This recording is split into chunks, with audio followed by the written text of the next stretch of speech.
What's going on, everybody? It's your boy James Anderson here at I am JD Anderson. I'm kind of hanging out in my home office today, and I just want to kind of give you guys just a quick question that I got that was really important, and it's going to talk a couple things that's probably going to help you with your budgeting, with your expenses, and other things like that. And let me go ahead and read the question for you. And it says, "Hey James, how does a person keep their finances in order when all consumer items are now have planned obsolescence or they're becoming obsolete, and you have to constantly be replacing things and spending money?"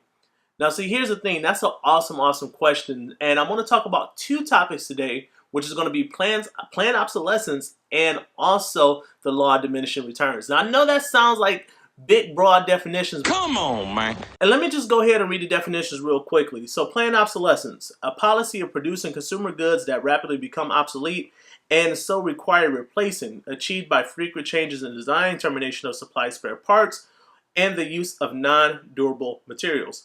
So basically, you have things that's not lasting. You have that saying, they don't make them quite as they used to. So, and then let's look at the law of diminishing returns, because I think that's very important as well. And the law of diminishing returns basically says this: is used to refer to a point at which the level of profits or benefits gained is less than the amount of money or energy actually invested.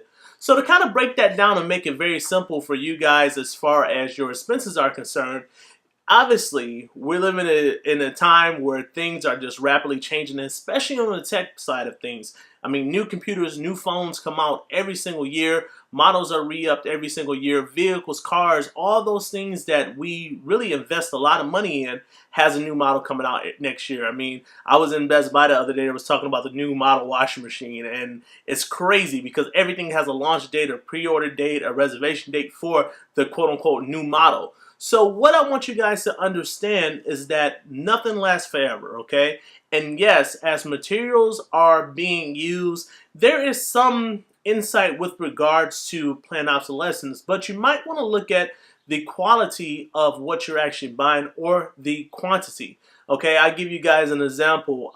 There's many people who run a lot, who get up, they run every morning, and one of the things that they know is that their running shoes are going to unfortunately at some point give out. So they might buy 2 or 3 pairs of very good running shoes. That way, those running shoes don't become, I guess you could say, obsolete, or they don't become worn out, and they can frequently use them and they swap them out on a regular basis. That's one example of how you can combat yourself. Instead of buying one, digging all in and going into it and utilizing that pair of shoes so much and wearing them out, you might want to be a little bit more proactive, and you might prolong the lifespan of 3 shoes as opposed to buying 1 pair of shoes and then using that one, buying another pair, and using those, and buying another pair, and using that one. Just spreading out the lifespan of the shoes, you might get more life out after changing out those 3 particular shoes. Now, also, you also want to look at the manufacturers that you're dealing with.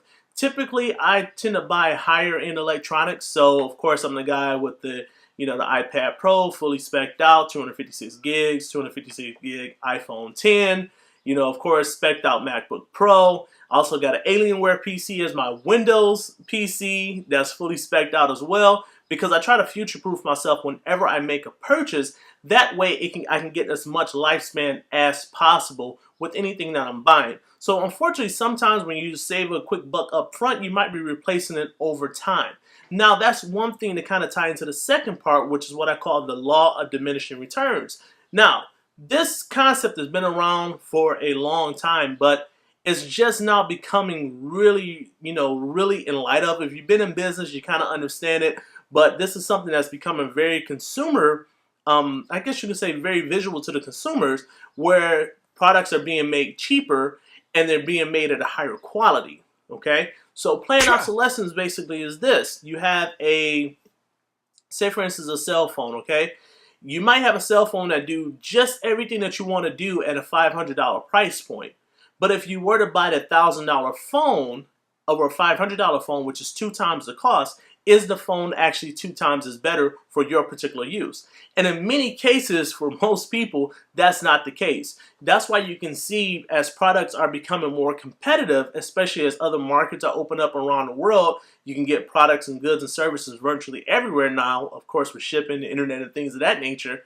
It's becoming more and more and more intensive on that end as far as the law of diminishing returns, because as a consumer, you can sit back and say, well, I don't need to really pay twice as much and I'm not getting twice as the benefit. So let me give you an example. It kind of works like this. It used to be you pay twice as much, it was twice as good. Okay, you pay 4 times as much, it was 4 times as good. That doesn't apply anymore. So you might have the $500 cell phone, but if you go out and buy the $1,000 cell phone, is it twice as better? No.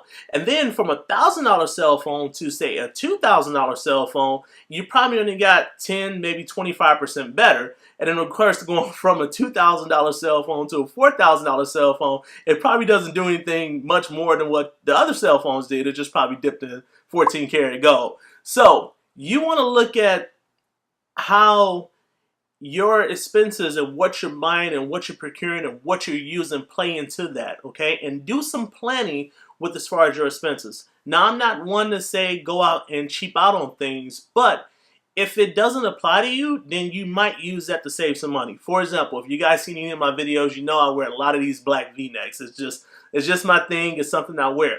Now, this V-neck is, to me, at a great value for what I pay for, okay? I pay like, 12 bucks or something for them. Now they got cotton and polyester or whatever the heck it's made out of so it don't shrink and it stays of a decent black color.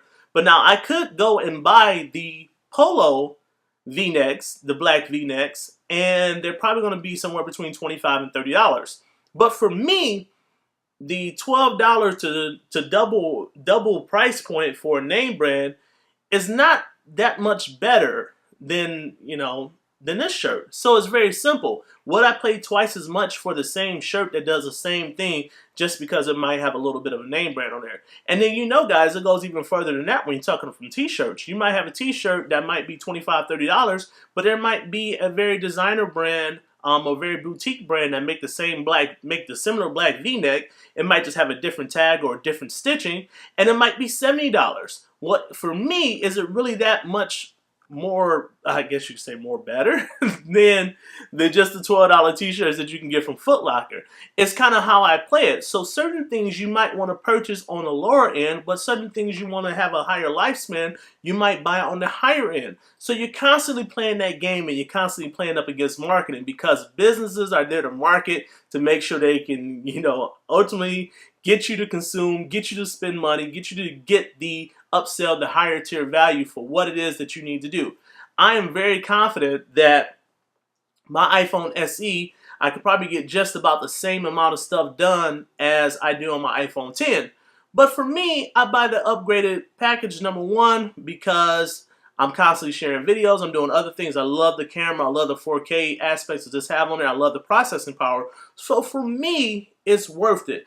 But for my wife, it's not. I kind of force her into upgrades because, I'm like, I got a new phone here, you can have my old one. But for her, she'll be just perfectly happy with like an iPhone 4. As long as she can check her email, go on Facebook from time to time, send calls, send text messages, send text messages and get calls, she's perfectly fine. So that's one of the things that you want to look into as far as what you're doing with regards to as you're planning out your expenses, as you're planning out your purchasing, and all those things give you ultimately buying power for what you have here with regards to your money. So what I want you guys to do is take that with a grain of salt, kind of look at it and apply it to yourself, and I promise you guys, you focus on those two aspects, you'll be surprised at how much money you can save. And then, of course, that can go to your investment account. Of course, the money that you saved on buying a touchscreen washing machine and buying the one with knobs, it can go towards your emergency fund, and you can start putting yourself in a better position to be great with your money. So that's all I want to share with you guys today. Thanks for hanging out. If you're not subscribed, go ahead and subscribe. I always appreciate all those that do.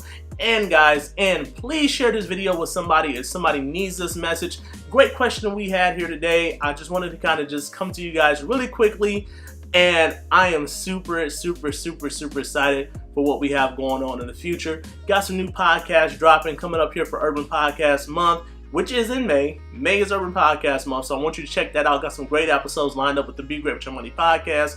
And of course, we're constantly doing things, making content to talk about all the things that make you great with your money and to give you tips on your finance. So that's it, guys. Appreciate you hanging out with your boy, Mr. James D. Anderson, and I am JD Anderson. Look forward for you guys all crushing it with your money and being great with your money. I look forward to seeing you guys at the top. So everybody hang out, chill out, enjoy the weather. Summertime is about to break. Whatever it is that you want to do, but keep being great with your money, and I'll holler at you on the next video. Peace. I swear, every time I try to make a video, it just be mad Cyrus for some reason. What's